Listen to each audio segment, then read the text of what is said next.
พี่น้องปาดหมอลำเฮามันเป็นฮอดขนาดนี้แล้วติพี่น้องเอ๋ยมันเป็นจังซี่ติมันจังสิมีคนจ้างคันมันบ่เฮ็ดจังซี่คนบ่จ้างคนบ่เบิ่งสันติ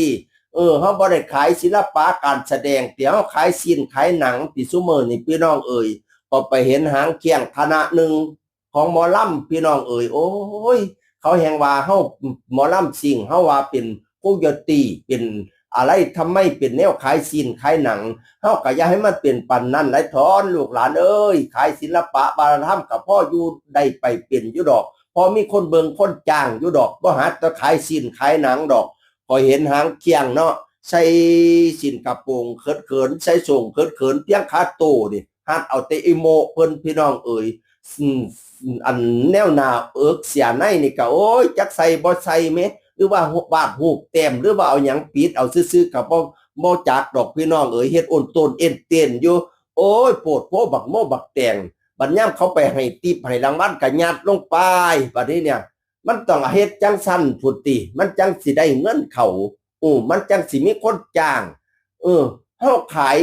ศิลปะการแสดงขายวัฒนธรรมขายหมอลำเฮานี่มันบ่พออยู่ได้ไปเป็นติมันบ่มีคนจ้างติอันไทยเฮาเจ้าคอยซุ่มเบิงก็อย่ามันโพดมันโพหลาย เบิ่งในวัฒนธรรมนะอย่าสุดไปเบิ่งอันนั้นคักหลายโอ้ยเนาะเฮ้ยจังสิละคันเบาๆแน่ก็เลย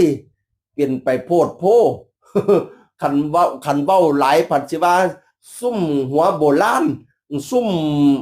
ไดโนเสาร์เต่าล้านปีสมัยนี้มันสมัยไหนแล้วเขาเฮ็ดหาอยู่หากินมันก็โพ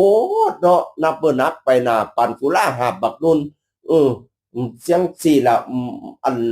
เพิ่นมาต่อไปนี่หมอลำสิใส่แค่3 อย่างใส่ฝาเบียร์แค่3 อันเท่านั้นละต่อไปนี่นะปิดตา2 อันแล้วก็ปิดปากบ่ต้องเบิ่งแล้วก็บ่ต้องเว้าทางซุมื้อนี้บ่ต้องใส่อีหยังเลยแล้วแต่มันสิเห็นอีหยังโอ้ยเนาะหมอลำหอมจันทร์ดาวดวงเด่นเราแฮงว่าโอ้ยสมัยหน้าต่อไปจักสิเป็นจังไดเนาะหมอลำละว่านั่นน่ะ เราก็สิอยากอายแล้วเนาะน้ำมือเขินไปหน้าหลายกระไดโอ้ยเนาะโพดโพบักโมบักแตงให้มันรักษาไว้ในบารธรรมบ้านเฮานะลูกหลานเอ้ยตั้งแต่กี้น่ะพ่อแม่พาใส่สินเพียงตาตุ่มมองไปดิสิเป็นนิ่งๆนี่ทำเนียมให้มันคองตีนผมให้ลำเกียงตีนสินให้ลำเพียงเขาแห่งว่าหมอลำเต้นกินลำกินอยู่เต้นกินน้ำกินกับพ่อสมหวนสมควรย้ำเต้นแบบโป้แบบเปียปะนี่หลายอยากอายโคนอยากอายตั้งแดนเพิ่นอยากอายตั้งประเทศอยากอายตั้งภาคเพิ่นเขาสิว่าภาคอีสานเนาะโพดโพบักโมบักแตงล่ะโอ้ยเบาหลายเขาสิว่าข่อยจมจังนี่ล่ะเสียงอื่นสวัสดีครับ